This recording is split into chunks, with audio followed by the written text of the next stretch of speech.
ونستعينه ونستغفره ونؤمن به ونتوكل عليه ونعوذ بالله من شرور أنفسنا ومن سيئات أعمالنا من يهده الله فلا مضل له ومن يضلله فلا هادي له ونشهد أن لا إله إلا الله وحده لا شريك له ونشهد أن سيدنا ومولانا محمدا عبده ورسوله صلى الله تعالى عليه وعلى آله وأصحابه وأزواجه وذرياته وبارك وسلم تسليما كثيرا كثيرا أما بعد.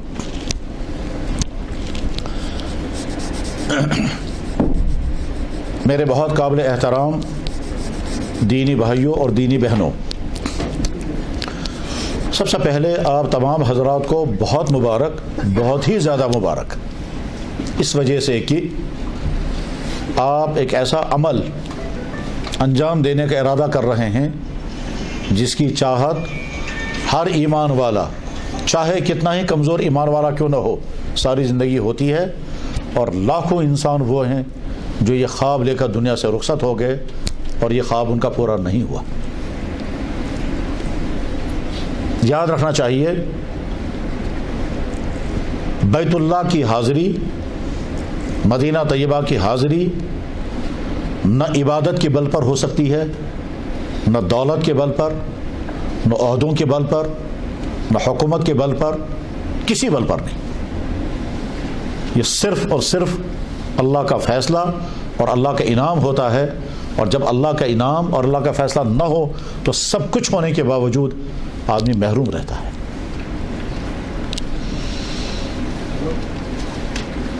بر صغیر پر مغلوں نے 400 سال حکومت کی ہے، ایک مغل بادشاہ بھی حج نہیں کر سکا. اس میں اورنگزیب جیسا دیندار ذہن کا رکھنے والا آدمی بھی تھا. ممکن ہے آپ میں سے کچھ حضرات نے پڑھا ہوگا، پڑھے لکھے حضرات ہیں. اورنگزیب اپنے زمانے کے ولی تھا اور بہت بڑا عالم تھا، بہت ہی بڑا. یعنی یوں کہیے کہ اس زمانے میں اس نے اسلامی قانون تیار کرنے کے لیے جو کمیٹی بنائی تھی اس کا سربراہ وہ خود تھا. اور اس اسلامی قانون میں ساری زندگی کے مسائل ہیں، ان کو کہتے ہی ہیں فتاوی عالمگیری، اسی کے نام پر ہے وہ. اس میں سب کچھ ہے، یہاں تک کہ دفتروں میں رجسٹر کیسے رکھنے ہوتے ہیں اس پر بھی چپٹر ہے اس میں. تو اورنگزیب جیسا دیندار انسان بھی حج نہیں کر سکا. یہاں کشمیر میں ایک خاندان نے حکومت کی ہے 250 سال. ایک خاندان نے، اس خاندان کو کہتے تھے شاہ میری خاندان. اسی خاندان کا مشہور بادشاہ گزرا ہے سلطان زین العابدین بادشاہ. بوز متاسیونا بادشاہ صاحب چفانا کاشر بادشاہ صاحب 51 سال اس شخص نے حکومت کی ہے. 51 ورین جب حکومت کرمز حج نصیب نہیں ہوا، کوئی رکاوٹ نہیں تھی. آج بھی دنیا میں بہت سربراہان مسلمان نصیب نہیں ہے. اسلامی شخصیات نے بہت مشہور شخصیت گزری ہے. علامہ اقبال لندن پڑھنے کے لیے جا سکے، 2.5 سال لندن گزارا، جرمنی میں رہے 5-7 مہینے یا سال بھر، وہ ڈگری کی. فلسطین کانفرنس میں فلسطین گئے، مصر گئے، فرانس گئے، برگسان سے ملاقات ہوئی. برگسان اپنے زمانے کا بہت بڑا سب. حج نصیب نہیں ہوا. بہت شوق تھا، بہت چاہت تھی، بڑی طلب تھی، مسلسل آنسو بہاتے رہتے تھے، لیکن نہیں نصیب ہوا، نہیں نصیب ہوا، نہیں جا سکے. اور جب فلسطین گئے تھے تو ان کے دوستوں نے کہا ڈاکٹر صاحب فلسطین تک پہنچ چکے ہیں، یہاں سے ہم لاہور جانے کے بجائے ہم سیدھے کیوں نہ مدینہ جائیں. تو علامہ اقبال کو آنکھوں میں آنسو آ گئے. کہنے لگے میں اس حال میں مدینہ نہیں جانا چاہتا، میں تو واپس لاہور جاؤں گا، وہاں سے باقاعدہ پلان کر کے اور اس کے بعد تیاری کر کے پھر حج کروں گا، حج کرنے کے بعد پھر مدینہ آؤں گا. لیکن وہ خواب ہی رہا اور اقبال حاضر نہیں ہو سکے. پھر علامہ اقبال نے ایک نظم لکھی ہے، خیالات کی دنیا میں مکہ پہنچ گیا، خیالات میں میں مدینہ پہنچ گیا. اب وہ شاعر ہیں اس لیے سارا منظر اس میں بتایا ہے اس نے. میرے بھائی، دنیا میں بہت سارے ایسے بھی لوگ ہیں کہ جن کی عبادت کا سٹینڈرڈ ہم سے بہت اونچا. ہمارا تو خیر ہی نہیں کوئی سٹینڈرڈ. عبادت، عشق رسول، اللہ کی محبت، اللہ کا تعلق، کعبے کی طلب، وہاں کا شوق ہم سے زیادہ. لیکن خواب پورا نہیں ہوا اور یہی خواب لے کر دنیا سے چلے گئے. بلکہ ایسا بھی ہو سکتا ہے کہ ایک انسان کعبے پر پہنچ کر بھی کعبہ نہیں دیکھ سکا، پہنچ کر بھی ہم نے سنا بھی ہے اور دکھ کے ساتھ کہنا پڑتا ہے کہ دیکھا بھی ہے کہ ایک شخص مکہ پہنچ کر پھر محروم ہو گیا۔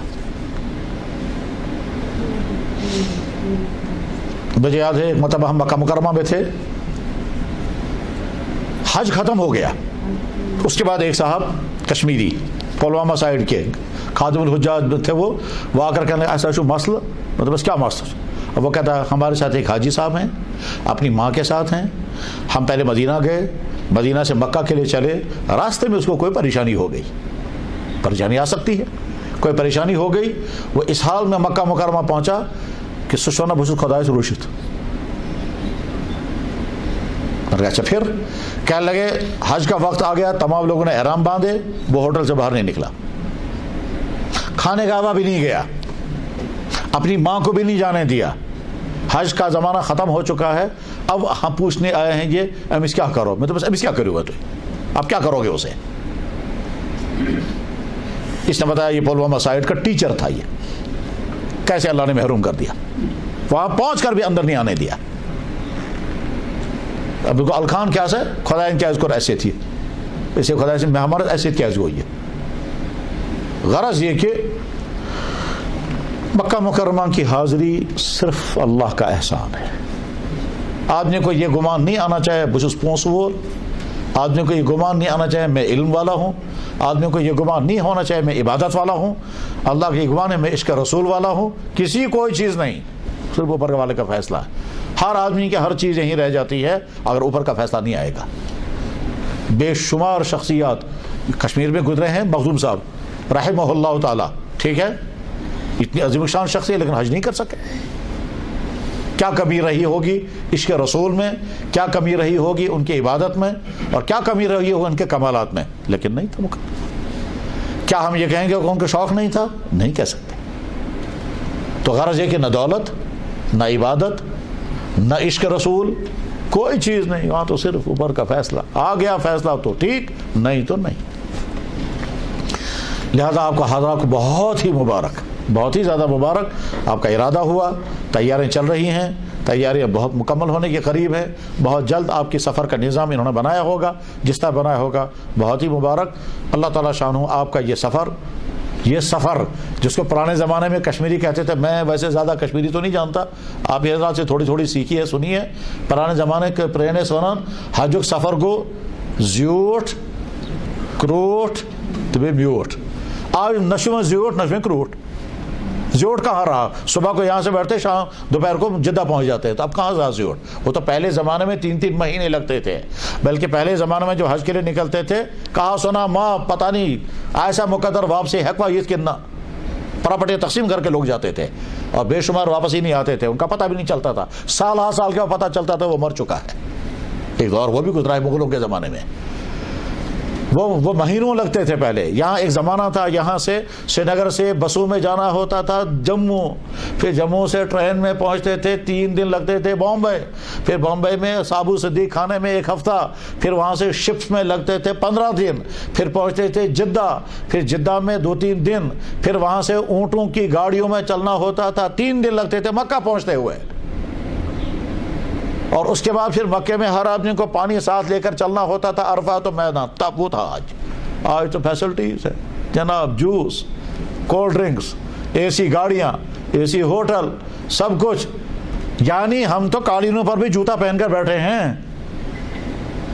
ایک زمانے میں بادشاہوں کے جوتوں کے نیچے قالین نہیں ہوا کرتے تھے، آج ہمارا دور وہی ہے۔ میں یہ تنزن نہیں کہہ رہا ہوں، حالات سمجھا رہا ہوں، آج ہم فیسلٹیز کی زندگی گزار رہے ہیں۔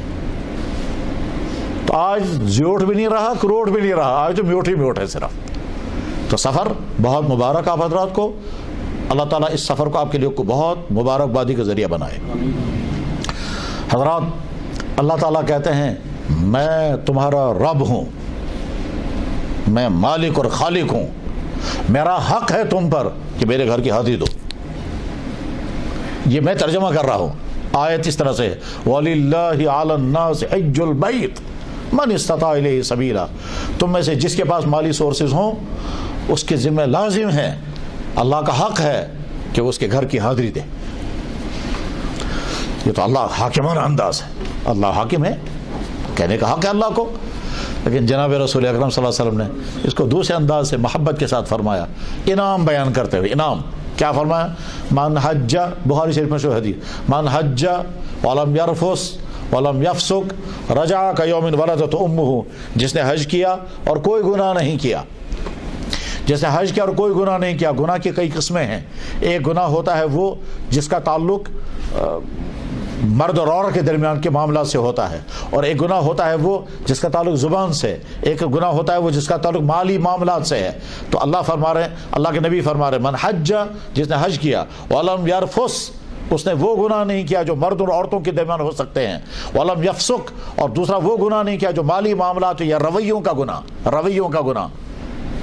جن دونوں گناہوں سے بچ کر کے رہا، یعنی حج کے زمانے میں ان دونوں میں آنکھوں کا کنٹرول کیا، دل میں برے خیالات نہیں آنے دیا، زبان سے کسی کو تکلیف نہیں پہنچائی. جس نے اس طرح سے حج کیا تو آپ نے فرمایا راجع، یہ واپس آئے گا کیوم ولدتہ امہ، جس دن تیری ماں نے تجھے جنا تھا. جیسے تو گناہوں سے پاک صاف ہو کر دنیا میں آیا تھا ویسے ہی تو واپس آئے گا. حج بخاری شریف حدیث صحیح. اتنا بڑا انعام، اتنا بڑا انعام ملنے والا. ہم میں سے کون انسان ہوگا جو یہ کہے گا کہ میری زندگی میں کوئی گناہ ہوا ہی نہیں؟ ہماری حالت تو ہم کو معلوم، بہت کچھ بھول گیا ہوگا، کچھ یاد ہوگا. اس میں اپنے ساتھ، اپنے ماں باپ کے ساتھ، اپنی بیوی بچوں کے ساتھ، اپنے پڑوسوں کے ساتھ، اپنے رشتہ داروں کے ساتھ، اپنے کلیگوں کے ساتھ، افسر ہوگا کوئی تو ماتحتوں کے ساتھ، عوام کے ساتھ، دکاندار ہوگا تو کسٹمروں کے ساتھ. جو کچھ ہم سے ہوا ہے، بہت کچھ بھول گیا، کچھ تو یاد ہوگا.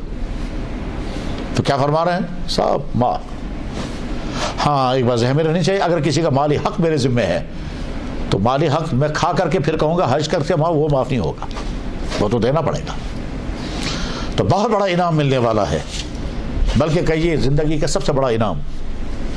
اور اس انعام میں ایک اور چیز بھی ہے، اور وہ یہ ہے، ساری زندگی ہم جس کو سنتے ہیں اور جس کو پڑھتے ہیں اور جس کو بولتے ہیں، مکہ، مدینہ، نبی، طواف،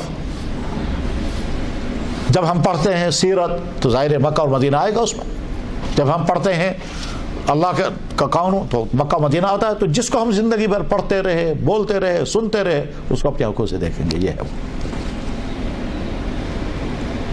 ہم جب پڑھتے یا سنتے ہیں ہمارے نبی مکے میں پیدا ہوئے، پھر 53 سال وہاں گزارے، پھر 10 سال مدینے میں گزارے، تو کس قدر دلاویز اور کس قدر ایمان افروز ہوگا وہ منظر اس ایمان والے کے لیے جب وہ کہے گا کہ آج میں خود اس مکے کو اپنی آنکھوں سے دیکھ رہا ہوں، جس مکے کو زندگی بھر میں بولتا رہا. میں اپنا ایک واقعہ سناتا ہوں. اپنے واقعات تو سنانے کی چیز نہیں ہوتی، لیکن یاد آ گیا تو موضوع، اس لیے ہم ایک مرتبہ مدینہ طیبہ میں حاضر تھے، تو ہمارے ساتھ کشمیری حضرات تھے. تو ایک آدمی بیمار ہو گیا تو لے گیا ہسپتال. حسن اتفاق سے ہسپتال میں ڈاکٹر صاحب یہیں شہر کے، اسی کشمیر کے ہیں، وہ آج بھی وہیں ہیں، یہیں سری نگر شہر کے ڈاکٹر ہیں، وہ مدینہ طیبہ میں اور آج بھی ہیں. تو گئے ہم وہاں. عربی میں اسپتال کو کہتے ہیں مستشفیٰ، انگریزی میں کہیں گے ہاسپٹل، ٹھیک. پرانے زمانے سے انہوں شفا خان، تو عربی میں اس کو کہتے ہیں مستشفیٰ. تو مستشفیٰ انصار وہاں مدینہ طیبہ میں، میں تو نہیں جانتا تھا، چلے گئے ہم وہاں. اچھا جب پیشنٹ کو اندر لیا تو ڈاکٹر نے کہا آپ لوگ باہر بیٹھو. اب ہم بیٹھے ہیں وہاں، تو بیٹھے بیٹھے تنگ آ گئے تو میں باہر نکلا. سامنے ایک چھوٹی مسجد تھی، سامنے ایک چھوٹی سی مسجد تھی. تو میں نے پولیس والے سے پوچھا یہ کون سی مسجد ہے؟ تو اس نے کہا ہاں مسجد سجدہ، یہ مسجد سجدہ ہے. میرے بھائی جو ہی میں نے سنا تو میں دماغ میں بھونچال آ گیا، میں حیران ہو گیا. میں نے کہا یا اللہ، جس مسجد سجدہ کا تذکرہ پڑھا ہے، بولا ہے میں نے، مجھے نہیں معلوم تھا مسجد سجدہ یہی ہے. تو بے قرار ہو کر میں مسجد سجدہ چلا گیا اندر. کوئی پڑھا تھا، ہم نے پڑھا کیا تھا کہ جناب رسول اللہ صلی اللہ علیہ وسلم ایک مرتبہ یہاں سے گزر رہے، حدیث میں ہے یہاں سے گزر رہے تھے. عبد الرحمن ابن عوف ایک صحابی ہیں، وہ حضور کے ساتھ تھے.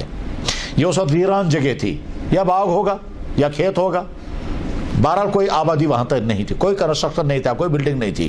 اللہ کے نبی یہاں سے گزر رہے تھے، حضور اچانک رک گئے. عبد الرحمن کہتا ہے میں نے حضور کے چہرے کو دیکھا تو مجھے لگا کہ حضور پر وحی آنے لگی ہے. صحابہ کو اس کا تجربہ ہوتا رہتا تھا. جب اللہ کے نبی پر وحی نازل ہوتی تھی تو صحابہ دیکھتے تھے, محسوس کرتے تھے وحی آنے لگی ہے. حضور کے چہرے کا رنگ بدل جاتا تھا, کب کبھی تاری ہوتی تھی, پسینہ آنے لگتا تھا, تو صحابہ سمجھ جاتے تھے حضور پر وحی آ گئی ہے. عبد الرحمن سمجھ گئے کہ حضور پر وحی آنے لگی ہے, اور تو روزانہ کئی مرتبہ تجربے ہوتے تھے. یہ حضور کافی دیر اسی حالت میں رہے.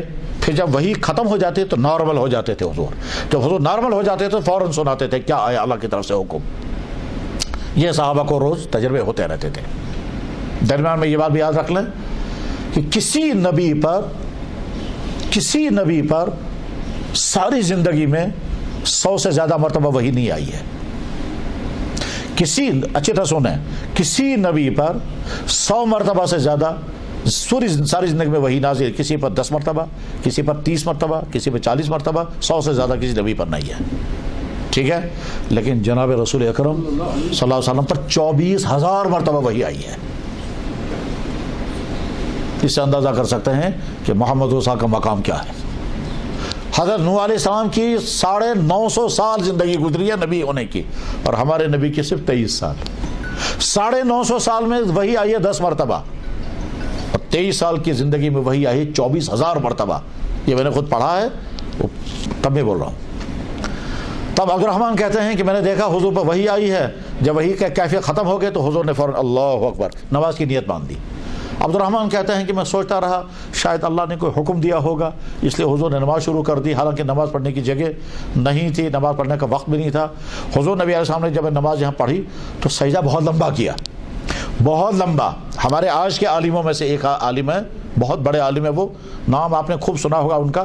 اس عالم کا کہنا یہ ہے کہ میرا اندازہ یہ ہے کہ اللہ کے نبی نے یہ سجدہ 2.5-3 گھنٹے کا کیا ہے, یوز جھوٹ سجدے. خیر, جب حضور صلی اللہ علیہ وسلم سر مبارک اوپر اٹھانے کے بعد پھر حضرت عبد الرحمن کہتے ہیں مجھے بار بار خیال آنے لگا کہ شاید حضور دنیا سے رخصت ہو چکے ہیں, شاید اللہ نے وحی بھیجی آپ واپس آ جاؤ. تو حضور نے سوچا کہ جب مجھے واپس جانا ہی ہے تو کم سے کم میری جان چلی جانی چاہیے سجدے کی حالت میں, اس لیے حضور سجدہ کر رہے ہیں. یہ عبد الرحمن کہتے ہیں مجھے یہ خیال آنے لگا. لیکن جب حضور نے سر مبارک اوپر اٹھایا اس کے بعد میں نے تعجب سے پوچھا یا رسول اللہ یہ کون سی نماز تھی اور اتنا لمبا سجدہ کیوں کیا؟ تو اللہ کے نبی علیہ السلام نے جواب میں فرمایا عبد الرحمن جب ہم یہاں سے گزر رہے تھے حضرت جبریل آئے اور انہوں نے کہا کہ یا رسول اللہ کی طرف سے آپ کو سلام بھیجا گیا ہے, اور بعد سلام یہ فرمایا گیا کہ اللہ یہ فرماتے ہیں کہ جو ایمان والا آپ پر 1 مرتبہ درود پڑھے گا میں اس پر 10 رحمتیں نازل کروں گا. تو مجھے اتنی خوشی ہوئی اس پر کہ میری امتیوں کو اتنا بڑا انعام ملنے والا ہے. اس خوشی میں نے یہ نماز پڑھی ہے اور اس خوشی میں نے اتنا بڑا سجدہ کیا ہے. یہ ہم نے پڑھا تھا کتابوں میں, ٹھیک, یہ بھی پڑھا تھا. اس جگہ مسجد بنائی گئی اور اس مسجد کا نام رکھا گیا مسجد سجدہ. اب جب مسجد میں گئے تو آدمی کو خیال آئے گا نا یہی وہ جگہ ہے. تو میرے بھائی ہم سب کمزور ایمان والے ہیں, اس میں کوئی شک نہیں ہے. لیکن جب میں اندر گیا اور مجھے خیال آنے لگا کہ اسی جگہ اللہ کے نبی سب کھڑے ہوئے ہوں,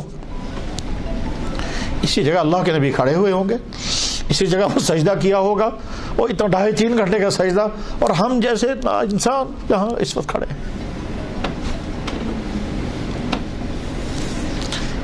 تو ایمان والا جب یہ واقعہ سنتا اور دیکھتا ہے, اور وہاں جب آپ دیکھیں گے میں اس وقت اس مسجد میں ہوں جس مسجد میں میرے نبی نے 10 سال نماز پڑھائی ہے, میں اس وقت وہاں ہوں, ہو سکتا ہے جہاں میرا سر ہے وہاں کبھی اللہ کے نبی چلے ہوں گے اور کپاؤں یہاں پڑا ہوگا.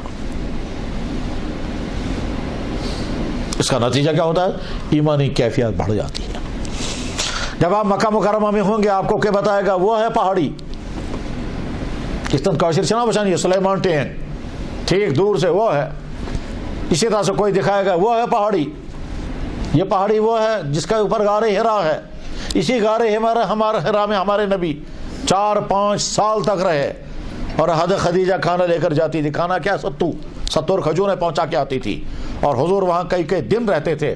اتفاق کے بعد میں کل حدیث پڑھائی ہے سبق, کل میں نے غار ہرا کا بیان پڑھا بخاری شریف میں. تو اسی غار ہرا کے جب آپ دوسرے کے یہی ہے وہ پہاڑ, اسی پہاڑ کے اندر وہ غار ہے جس غار کے اندر پہلی وحی نازل ہوئی ہے, اقرا بسم ربک الذی خلق. یہی وہ پہاڑ ہے جس کا اندر وہ گاف ہے جس گف کے اندر اللہ کے نبی صلی اللہ علیہ وسلم سال وہاں گزارا ہے, کئی دن, ہفتے بھر, 15 دن پھر واپس آتے تھے، پھر وہاں نہا کر کے پھر واپس تشریف لے جاتے تھے، پانی خطو لے کر جاتے تھے، وہیں بیٹھ کر عبادت کرتے تھے جہاں تک کہ پہلی وحی نازل ہو گئی۔ اللہ اکبر۔ میرے بھائی ایک دفعہ ہم وہاں حاضر ہوئے تو مجھے یاد آتا ہے، آپ مان لیں جیسے یہ ٹیبل ہے، اس ٹیبل کے نیچے خالی ہے، تو آپ ایسے مان لیجیے اوپر یہ چٹان ہے، یہ چٹان کے نیچے اندر غار خالی ہے، نیچے جب آدمی بیٹھے گا تو سامنے نظر آئے گا۔ سیم اسی طرح سے جب اس غار ہرا کے اندر آدمی بیٹھتا ہے تو سامنے خانہ کعبہ پہ نظر پڑتی ہے، آج نہیں پڑتی، اب سامنے بلڈنگیں آ گئی ہیں۔ تو مجھے یاد آتا ہے کہ جب اس پتھر پر میں بیٹھا اور ہم رات کو گئے تو صبح کی نماز کا وقت ہو گیا، تو ہم نے سوچا آپ تو نماز پڑھیں گے۔ میرے بھائی جب اس پتھر پر ہم نے نماز پڑھنے کا ارادہ کیا تو مجھے ایک دم خیال آیا کہ اس غار کے اندر اقرا بسم ربک الذی خلق نازل ہوئی ہے، آج فجر کی نماز میں ہم وہی سورت پڑھیں گے۔ تو جب اس سورت کو پڑھ رہے تھے ہم نماز کے اندر اور خیال آ رہا تھا اس غار کے نیچے اللہ کے نبی بیٹھے تھے اور یہ وہی نازل ہوئی تھی، آپ اندازہ کریں کیا کیفیت رہی ہوگی۔ زندگی میں کبھی نماز میں اتنا لطف نہیں آیا جتنا اس وقت اس نماز کا آیا۔ آپ اسی مکہ اور مدینہ جائیں گے، بہت مبارک آپ کو۔ حضرات زیادہ لمبی بات نہیں کر سکتے، میں مختصراً عرض کرتا ہوں۔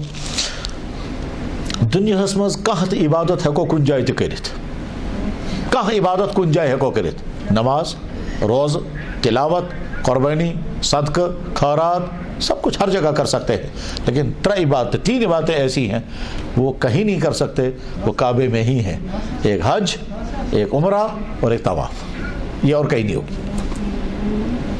باقی تمام عبادتیں دنیا میں ہر جگہ ہو سکتی ہیں، ہاں ہر جگہ تو ہو سکتی ہیں مگر سٹیٹس درجہ نہیں ہوگا، وہ درجہ وہاں جو ہے کعبے میں ایک نماز پڑھنے پر کتنا ثواب، 1,00,000 نمازوں کا، مدینہ میں ایک نماز پڑھنے پر کتنا ثواب، 1,000 نمازوں کا یا 50,000 نمازوں کا، دو حدیثیں ہیں۔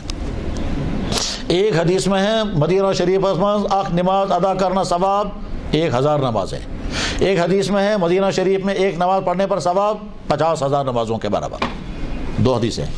خانہ کعبہ کے متعلق ایک ہی حدیث ہے، کلیئر کٹ 1,00,000 نمازوں کا ثواب۔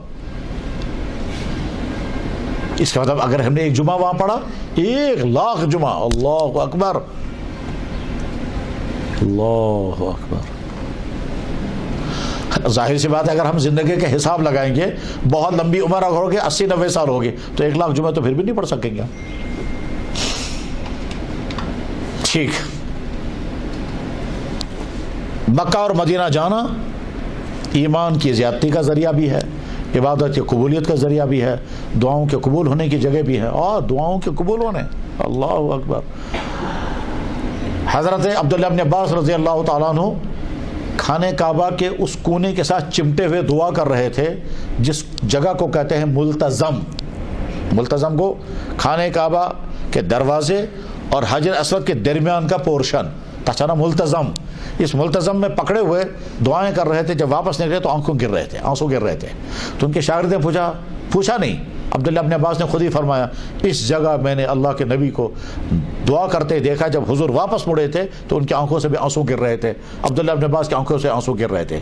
پھر عبداللہ ابن عباس کے شاگرد ہیں وہ بھی وہاں، پھر عبداللہ ابن عباس نے کہا اس جگہ جو دعا کی جائے گی وہ فوراً قبول ہوتی ہے۔ پھر عبداللہ ابن عباس نے کہا میری دعا یہاں قبول ہوئی ہے، ان کے شاگرد نے کہا میری دعا بھی قبول ہوئی ہے، ان کے شاگرد نے کہا میری دعا بھی قبول ہوئی ہے، ان کے شاگرد نے کہا میری دعا بھی قبول ہوئی ہے، یہاں تک کہ آج تک اس حدیث کو جو بھی بیان کرتا ہے وہ کہتا ہے کہ میں نے بھی وہاں دعا کی، میری بھی قبول ہوئی۔ مجھے اپنا یاد ہے ایک خاتون کے بارے میں طے تھا، کہتے تھے اس کو بچہ ہوگا ہی نہیں، اچھی طرح یاد ہے، ملتزم پر دعا کہ یا اللہ ڈاکٹر کہہ رہے ہیں بچہ نہیں ہوگا، سسٹم بچی کا شاید ایسا ہے کہ شاید سے بچہ نہیں ہوگا، مگر سسٹم تو آپ کے ہاتھ میں ہے، آپ چینج کرتے ہیں اس کا سسٹم، بچہ کیوں نہیں ملے؟ آج اس کے 3 بچے ہیں۔ تو دعاؤں کے قبول ہونے کی جگہ پر آپ کی حاضری ہوگی، دعاؤں کی قبولیت، گناہوں کی معافی، ایمان کی زیادتی، اور خود اللہ کے نبی علیہ السلام کی بارگاہ میں کھڑے ہو کر آپ درود شریف دروشے پڑھیں گے۔ فرمایا اللہ کے نبی نے جو دور سے درود بھیجتا ہے وہ مجھ تک پہنچایا جاتا ہے، جو قریب آ کر یہاں آ کر پڑھتا ہے وہ میں خود سنتا ہوں۔ حضرات جب آپ کی روانگی ہوگی تو انتظامات تو یہ خود بتائیں گے آپ کو، انتظامات آپ کے کیا کیا ہیں. تو انتظامی لائن کی جتنی چیزیں ہیں یہ تو خیر آپ ان سے سنیں گے، وہی آپ کے بتائیں گے، ان کی ڈیوٹی ہے. مجھے تو صرف وہ پورشن بیان کرنا ہے کہ جب آپ جائیں گے تو عمرہ اور حج شارٹ لفظوں میں، مختصر لفظوں میں آسان بنا کر کے میں عرض کر دیتا ہوں، اور اس میں آپ کے سوالات ہوں گے. آپ بے تکلف خوش شوق سے سوالات اپنے پوچھیں. سیکھنا، پوچھنا، جاننا یہ ہر ایمان والے کا حق ہے، پوچھنا چاہیے. کاشرے سونا دبن ہیچن چاہتم مرنستام، صحیح ہے، لیکن ساتھ یہ بھی سن لیں ہمارے بہت سارے کشمیری بھائی بہت اچھی باتیں کہتے ہیں مگر کرتے نہیں. کاشی سونا حساب کو مالس تو گوبرس مگر کرنا سائیں، اور یہ کرن تل کرنا لڑائی. ہیچن چاہتم مرنستام مگر ہیچن چن. ہاں باقی دنیا کی چیزیں ہم سیکھیں گے. میں اگر آج ہی موبائل خریدوں گا آئی فون تو تب تک بیٹھوں گا نہیں جب تک سیکھوں گا نہیں اس میں کیا کرنا ہے. تاس مزمان بشس واریاہ تھوت بورڈ کیا نہیں. اپنے بچوں سے لوگ سیکھتے ہیں، صاحب اپنے ڈرائیور سے سیکھتے ہیں. ٹھیک، دفتر کا افسر جو ہے وہ چپراسی سے ہے، یا کیا ہو کرو میں نہ سمجھے، یہ ہوا شرماتا نہیں آدمی کہتے ہوئے. بس دینی کے بارے میں ہم سستی برتتے ہیں. پوچھنا چاہیے، سیکھنا چاہیے. دین اللہ نے ہمارے بھیجا، ہم سیکھیں گے بھی، سمجھیں گے بھی، یاد بھی کریں گے، عمل بھی کریں گے. کوتاہیاں ہوں گی تو معافی بھی مانگیں گے. آپ انشاءاللہ جب پہنچیں گے تو آپ کو 3 کام کرنے ہوں گے، ایک عمرہ، ایک حج اور ایک طواف. طواف جو ہے وہ الگ ہو. جب آپ یہاں سے روانہ ہوں گے تو چاہے آپ کا یہاں یا دلی یا جیسا آپ کا سسٹم ہوگا، جس وقت احرام باندھنے کا ٹائم آئے گا تو اس وقت کیا کرنا ہے، مرد کو اپنے یہ سلے ہوئے کپڑے اتار دینے ہیں اور 2 چادریں باندھنی ہیں. ایک چادر نیچے والے پورشن میں جیسے تہبند باندھتے ہیں، میں ابھی کر کے دکھاؤں گا، اور دوسرے اوپر والے حصے میں لپیٹنا ہے ایسے جیسے ہمارے کشمیری حضرات دوسا پہنتے تھے، بس سیب اسی طرح. باقی سلے ہوئے سارے کپڑے نکالنے ہیں، حتیٰ کہ انڈر شرٹ، یہاں تک کہ اور کوئی پرائیویٹ اگر کپڑا ہوگا وہ سارا نکال دینا ہے. اور نکالنے کے بعد پھر یہ چادریں میں، یہ مردوں کے لیے ہے. بہنوں کے لیے یہ نہیں ہے. بہنوں کے لیے کیا ہے کہ وہ جو آپ کے کپڑے پہنے ہوئے ہیں وہی آپ کا احرام ہے. بس آپ کے وہی کپڑے آپ کا احرام ہے، اور مردوں کو چینج کرنا ہے اور 2 چادریں لپیٹنی ہیں جو چادریں پہننی ہیں. اس کے بعد پھر اگر کوئی نماز کا ٹائم ہوگا تو نماز پڑھ لیں، اور نماز کا ٹائم اگر نہیں ہوگا تو پھر 2 رکعت نفل پڑھ لیں. اور 2 رکعت نفل پڑھنے کے بعد پھر نیت کریں عمرہ کرنے کی. یا اللہ میں عمرہ کرنے کی نیت کرتا ہوں، یا اللہ اس کو قبول کر لیجئے، اور اچھی طرح سے آسانی کے ساتھ یہ سارا عمرہ ہو جانا چاہیے. اور اس کے بعد پھر لبیک پڑھنا ہے کم سے کم 3 مرتبہ. لیکن یہ لبیک تب آپ پڑھ سکیں گے جب آپ پہلے سے لبیک یاد کر چکے ہوں گے. تو ابھی تھوڑی دیر بعد آپ کو یاد کرائیں گے وہ، اور آپ نے بہت سونے یاد کر لیا ہوگا. اب آپ لبیک پڑھنے کے بعد آپ احرام کی حالت میں آ گئے. اب آپ نارمل حالت میں نہیں ہیں، آپ احرام کی حالت میں ہیں. اس نارمل حالت میں نہیں ہے. احرام کی حالت کا مطلب آپ سلاوا کپڑا نہیں پہن سکتے، آپ خوشبو نہیں لگا سکتے، آپ بال نہیں کاٹ سکتے، آپ ناخن نہیں کاٹ سکتے، آپ شکار نہیں کر سکتے. کتابوں میں لکھا ہے شکار کا آج کوئی ہے ہی نہیں. ظاہر ہے راستہ پہ ہے ہی نہیں ویسے شکار کا. وہ تو پہلے زمانے میں جب لوگ عرب ملکوں سے پیدل چلتے تھے اور جنگلوں سے سفر کرتے تھے تو راستے میں شکار ہوا کرتا تھا، شکار کرتے تھے، جاتے تھے. اس وقت بیان کر دیا گیا کہ حرام کی حالت میں آپ شکار نہیں کر سکتے. آج تو ہے ہی نہیں کوئی مسئلہ. البتہ صاحب نے یہ ہے مکھیاں نہیں مار سکتے. اب شکار تو نہیں لیکن جانور ہے نہیں مار سکتے. ہم احرام کی حالت میں اس وقت کسی کو ہماری طرف کوئی تکلیف نہیں ہونی چاہیے. انسان کی تو بات ہی نہیں، جانور کو بھی نہیں. ہم احرام کی حالت میں اس وقت ہے. یعنی ہمارے ہاتھوں سے کسی کو سیف، سب ہمارے طرف سے سیف ہیں. میاں بیوی دونوں ساتھ ہوں گے تو پرائیویٹ قسم کی گفتگو بالکل نہیں کرنی ہے. پرائیویٹ قسم کے معاملات جو انسانوں کے درمیان ہوتے ہیں ان میں سے نہ کوئی بات کرنی ہے، نہ اس کے بارے میں ذہن میں بھی نہیں آنا چاہیے. خود بخود ذہن میں آئے گا تو اور چیز ہے، لیکن بالکل بین حرام ہے. میاں بیوی کے پرائیویٹ تعلقات حرام حالت احرام میں. اللہ تعالیٰ بہت خطرناک ہے. اگر کسی شخص سے غلطی ہو گئی جناب بہت بڑا جرمانہ دینا پڑے گا. ایک اونٹ کی قربانی دینی پڑے گی اور دونوں کو الگ الگ دینی پڑے گی. تم نے یہ جرم احرام کی حالت میں کیوں کیا؟ یہ جرم نہیں ہے، بیان کر دیا گیا ہے. جو میاں بیوی کے پرائیویٹ تعلقات ہوتے ہیں. اب لبیک پڑھتے ہوئے آپ جا رہے ہیں، جہاز میں ہیں وہاں. یہ لبیک کہاں سے پڑھنا سٹارٹ کریں گے؟ تو آپ کے سامنے 2 آپشن ہیں. آپشن نمبر 1، آپ دلی ایئرپورٹ پر جب آپ کو جہاز میں چڑھنا ہوگا کون سی ایئر لائنز ہوگی وہ آپ کو معلوم ہوگا جب آپ دلی ایئرپورٹ پر ہوں گے اور اب آپ کو بورڈنگ پاس لے چکے ہوں گے. اب آپ کو صرف جہاز میں چڑھنا ہوگا. وہاں آپ کے پاس جو ٹائم ہوگا وہاں پر آپ یہ کپڑے نکال کر کے احرام کی چادریں باندھ لیں. نیت چاہے یہیں بیٹھ کر کے کر لیں یا جہاز میں. آپ وہیں بیٹھ کر نیت کریں گے تو 2 رکعت نماز بھی وہیں پڑھیں, نیت بھی پڑھ لیں, لبیک بھی پڑھ لیں اور لبیک پڑھتے پڑھتے جہاز میں چڑھیں. دوسرا آپشن آپ کے سامنے یہ ہے کہ نہیں, آپ نے چادریں تو یہاں پہن لی ہیں, نیت بالکل نہیں کی, جہاز میں چڑھ گئے. اس کے بعد جب جہاز میں اعلان ہوگا میقات سے گزرنے میں ٹائم آدھا گھنٹہ لگے گا, آدھے گھنٹے کے بعد ہم میقات سے کراس کریں گے, تو اس وقت آپ لبیک بھی پڑھ لیں اور نیت بھی کر لیں.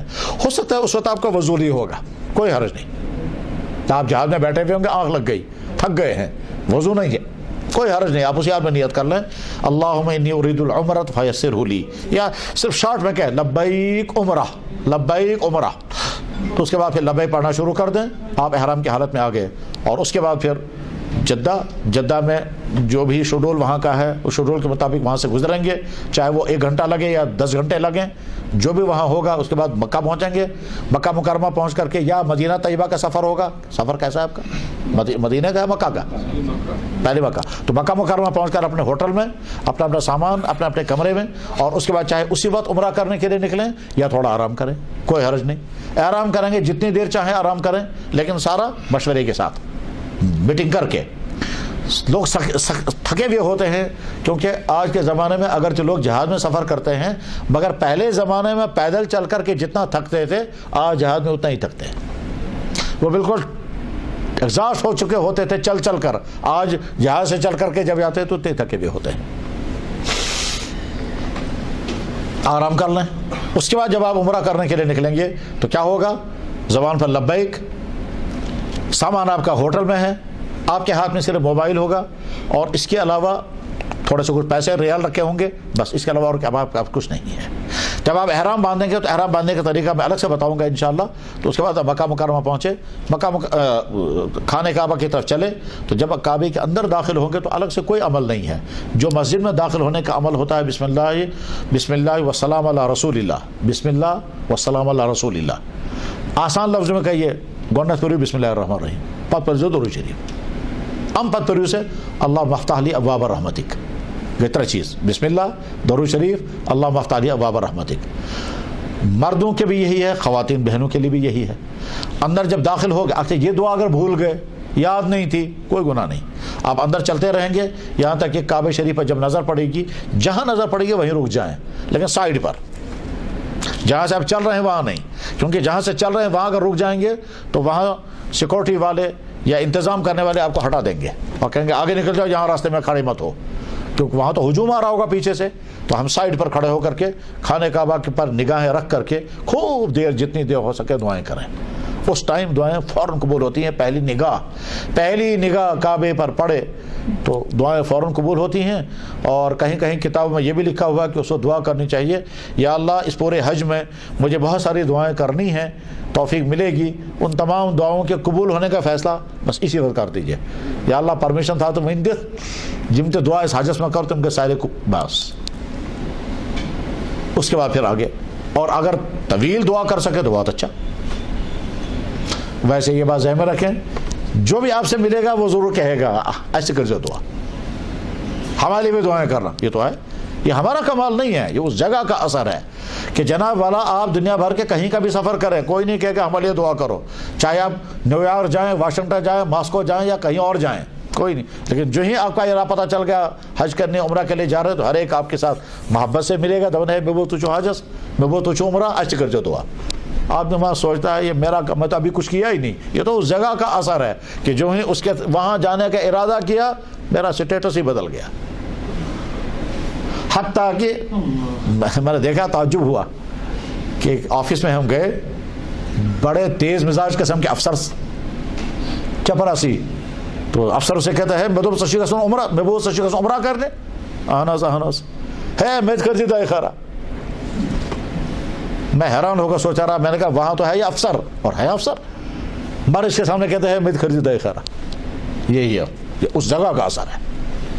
ورنہ ہم من آنم کے بند, ہم جانتے ہیں ہم کیا ہے.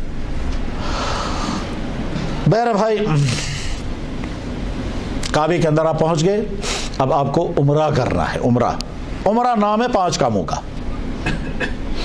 نمبر 1 طواف، نمبر 2 2 رکعت نماز، نمبر 3 زمزم پینا، نمبر 4 صفا مروہ چلنا، نمبر 5 بال کاٹنا. 5 طواف، زرکت نماز، زمزم تریشن، صفا مروہ، مسکاسن مردن، کٹ کرن مستوراتن. یہ 5 کا.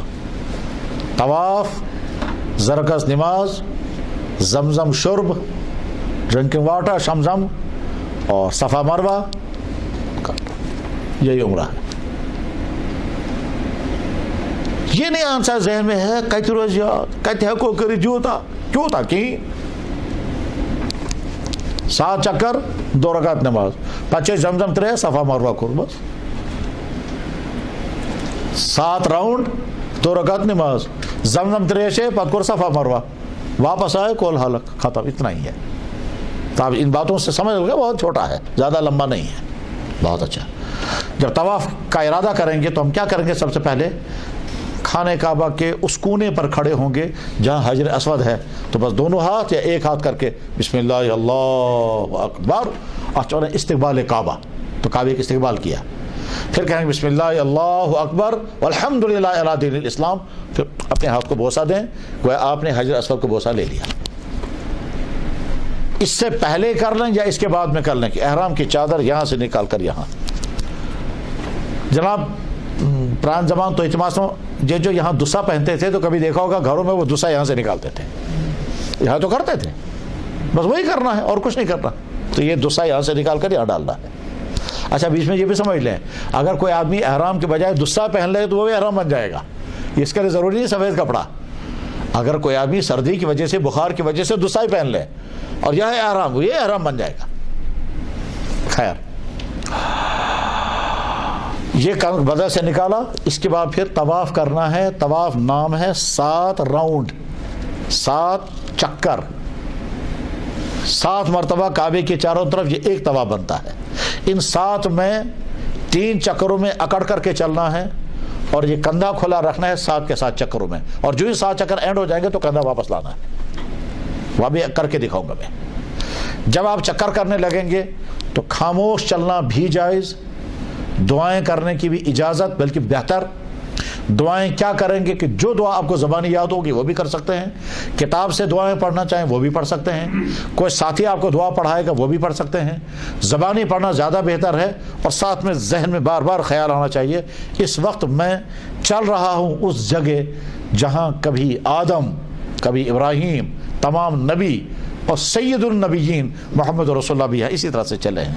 اور حضور کے زمانے سے لے کر آج تک جتنی بھی عظیم شخصیات گزری ہیں، چاہے وہ اماموں میں سے امام ابو حنیفہ ہوں، چاہے محدثین میں سے امام بخاری ہوں، چاہے بزرگوں میں سے شیخ عبد القادر جیلانی یا ہم کشمیریوں کے یہاں شاہ ہمدان، ان تمام یہاں اسی طرح سے چلے ہیں سب.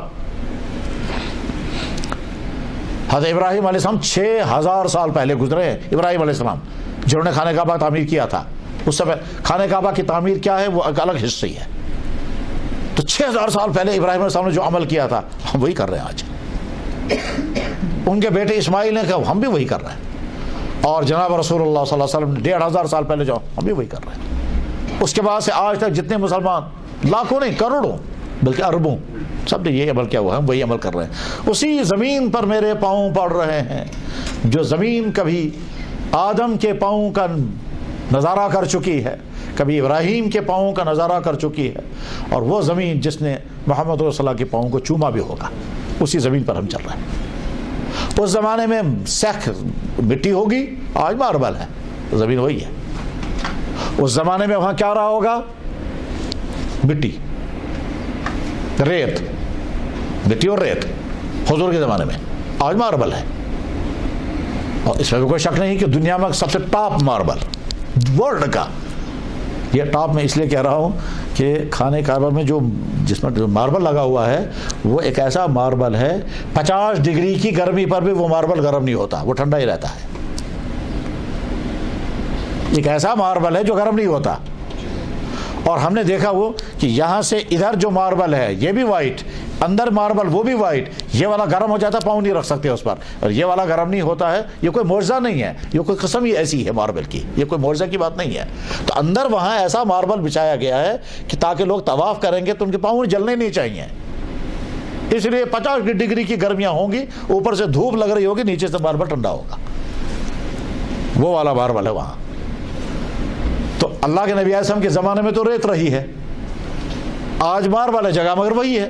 تو اسی جگہ پر آپ طواف کر رہے ہیں. 7 راؤنڈ، پہلے 3 راؤنڈوں میں اکڑ کر چلنا ہے. کندھا 7 کے 7 راؤنڈ میں کھلا رہے گا. ہر راؤنڈ اینڈ ہونے پر حجر اسود کی طرف دونوں ہاتھ کر کے پھر بوسہ لینا ہے. دونوں ہاتھ کریں یا ایک ہاتھ کریں. اور دعائیں کچھ نہیں تو ربنا آتنا فی الدنیا حسنہ دعا یاد ہوگی، وہ ضرور دعا پڑھنی چاہیے، خاص طور پر حجر اسود کے قریب آتے آتے یہی دعا پڑھنی چاہیے، ربنا آتنا فی الدنیا حسنہ وفی الآخرۃ حسنۃ وقنا عذاب النار. اور یہ جب 7 چکر آپ کے پورے ہو جائیں گے پھر کہیں پر بھی 2 رکعت نماز پڑھ لیں. زیادہ بہتر یہ ہے کہ مقام ابراہیم پر پڑھ لیں. پڑھ لگیں گے تو اور زیادہ ثواب ہوگا. وہاں نہ پڑھ سکیں تو کہیں پر بھی 2 رکعت نماز پڑھ کر خوب دعا کریں. اور دعا کرنے کے بعد پھر زمزم کا پانی پینا سنت ہے اس وقت، کیونکہ اللہ کے نبی ایسا نے اس وقت زمزم کا پانی پیا تھا. تو زمزم کا پانی پئیں، خوب پئیں اور پیٹ بھر کر کے. اور اس کے بعد پھر صفا مروہ، صفا کی جگہ پر جائیں، وہاں کھڑے ہو کر دعا کریں، کیونکہ اللہ کے نبی ایسا نے وہاں دعا کی تھی. پھر صفا سے چلنا شروع کر دیں. صفا کے بیچ میں جہاں راڑیں آئیں گی، گرین کلر کے راڑیں آئیں گی، وہاں تیز دوڑنا ہے مردوں کو، اور خواتین کو اپنی نارمل حالت میں چلنا ہے. پہنچیں گے مروہ پر، مروہ پہ پھر دعا کریں، پھر واپس آتے ہوئے پھر تیز دوڑیں، صفا مروہ اس طرح سے. صفا سے مروہ تک 1، مروہ سے صفا تک 2، صفا سے مروہ 3، مروہ سے صفا 4، صفا سے مروہ 5، مروہ سے صفا 3، صفا سے اینڈ مروہ 7، اور مروہ پر آپ کا عمرہ اینڈ ہو گیا. اس کے بعد پھر آپ کو کچھ نہیں کرنا ہے، صرف اپنے بال کاٹنے ہیں. مردوں کو چاہے کاسون یا مسکرپن، چاہے بالکل صاف کر لیں اس طرح سے، اور چاہے کٹائی کر لیں. اور خواتین کو بس اتنا لینا ہے.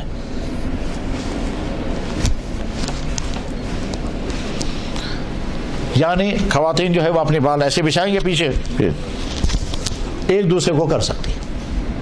بس شرط ہے، یہ حکم ہے. آپ کا عمرہ ختم ہو گیا. عمرہ ختم ہونے کے بعد اب آپ نارمل حالت میں وہاں رہیں گے مکہ مکرمہ میں.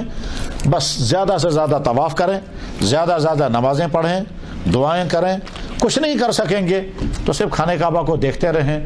دنیا میں صرف کعبہ شریف ایسی جگہ ہے جس کو دیکھنا بھی عبادت ہے. بسم اللہ